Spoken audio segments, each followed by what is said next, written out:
Years ago, our early morning gospel class memorized Bible verses. Naturally, I was drawn to short passages.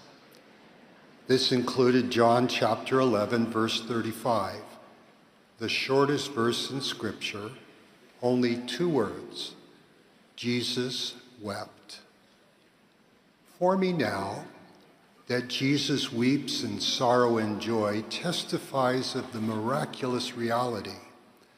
The divine Son of God came into physical mortality and learned according to the flesh how always to be with and bless us. When we cry out in grief or joy, Jesus Christ understands perfectly. He can be present in the moments when we most need eternity's great gifts: Jesus Christ's atonement, resurrection, restoration. Mary and Martha weep for their brother Lazarus, who has died. Moved with compassion, Jesus weeps.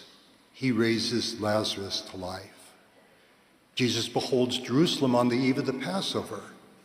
He weeps, unable to gather his people as a hen would her chicks. Today, his atonement gives us hope when we sorrow for what could have been.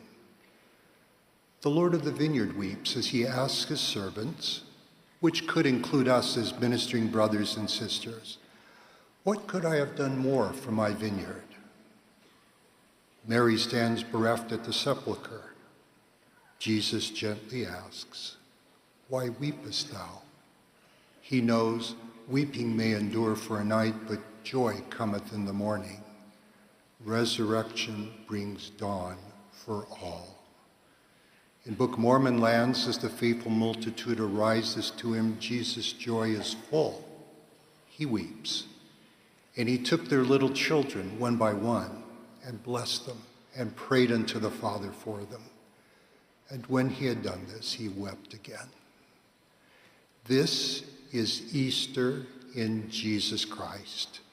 He answers the longings of our hearts and the questions of our souls. He wipes away our tears, except our tears of joy. When our tears flow, we sometimes apologize, embarrassed. But knowing Jesus Christ understands life's pains and joys can give us strength beyond our own as we navigate bitter and sweet. In South America, a father sobs. A sparkle in his life, his young daughter has died. I would give anything to see her again, he cries in my arms. I cry too. At the Puebla, Mexico temple dedication, tears of happiness wet the face of a dear sister.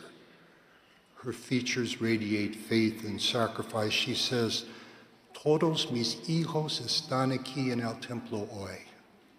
All my children are here in the temple today. Generations gathered in the house of the Lord bring tears of joy and gratitude.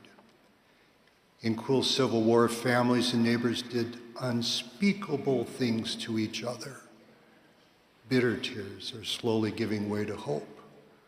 Her voice trembling, a woman in a small village says, neighbor, before I go to my grave, I want you to know where to find your missing family members. A radiant bride and handsome groom are being sealed in the house of the Lord.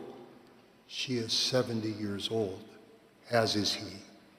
A beautiful bride. She is worthily waited for this day.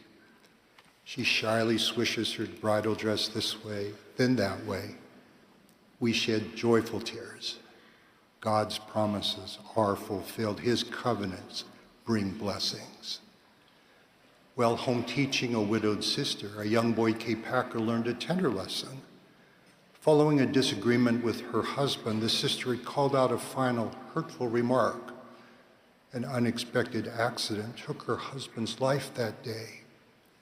For 50 years, the widow sobbed, I've lived in hell knowing that the last words he heard from my lips were that biting, spiteful remark.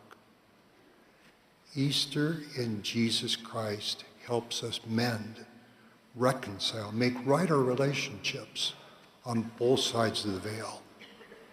Jesus can heal grief. He can enable forgiveness. He can free us and others from things we or they have said or done that otherwise bind us captive.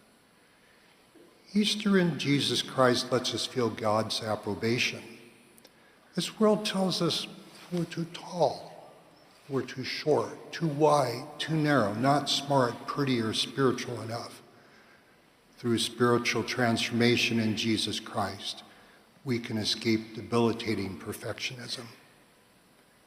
With Easter joy, we sing, "Death is conquered, man is free, Christ has won the victory." Christ's resurrection frees us from death, from time's frailties and physicality's imperfection. Jesus Christ's atonement also restores us spiritually. He bled from every pore, weeping blood as it were, to provide us escape from sin and separation. He reunites us, whole and holy with each other and God. In all good things, Jesus Christ restores abundantly, not only what was, but what can be. Jesus' light and life testify of God's love for all his children. Because God our Father loves all his children in every age and land, we find his loving invitation to come find peace and joy in him in many traditions and cultures. Wherever, whenever, whoever we are, we share divine identity as children of the same Creator. In similar spirit, followers of Islam, Judaism, and Christianity share religious heritage in Father Abraham and covenant connection through events in ancient Egypt. Father Abraham came to Egypt and was blessed. Joseph sold into servitude in Egypt. Knew Pharaoh's dream meant 7 years of plenty, followed by 7 years of famine. Joseph saved his family and his people. Joseph wept when he saw God's larger plan, where all things work together for good for those who keep their covenants.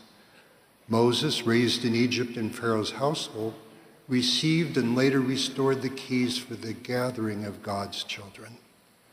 Fulfilling prophecy, Joseph, Mary, and the infant Christ child sought refuge in Egypt. In Cairo, a devout Muslim believer reverently says, quote, "The Quran teaches that Joseph, Mary, and the baby Jesus found safety and sanctuary in my country.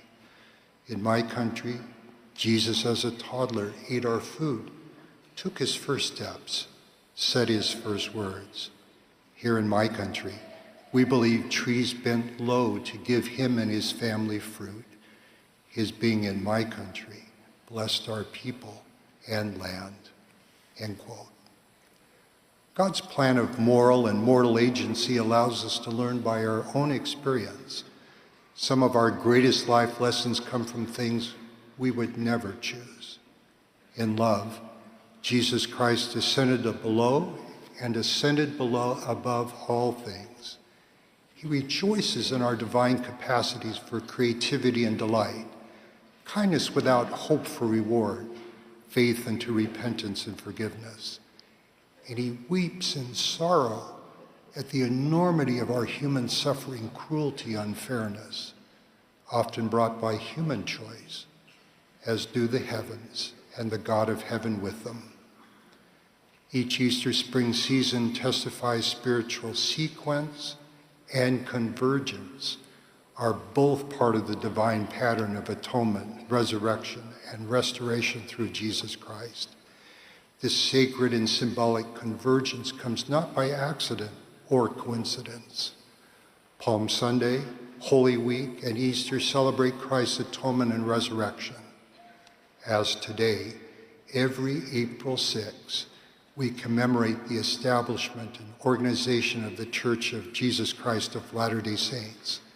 This restoration is a reason we gather the first Sunday each April in General Conference.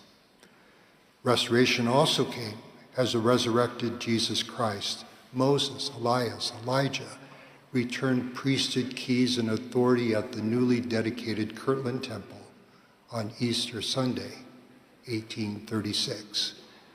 In that setting, On that day, to the restored Church of Jesus Christ came God's authority and blessings to gather his children, prepare his children to return to him, and unite families for eternity. Restoration that day fulfilled prophecy by occurring both on Easter and Passover. Including the Kirtland Temple, I recently visited sacred places in Ohio, where the prophet Joseph and others saw in vision God our Father and his Son, Jesus Christ. The prophet Joseph saw what heaven is like.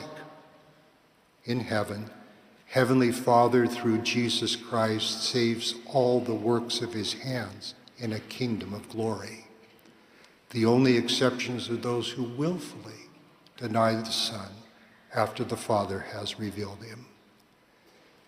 As his mortal ministry began, Jesus declared his mission to bless us each with all we are willing to receive in every time, every land, every circumstance.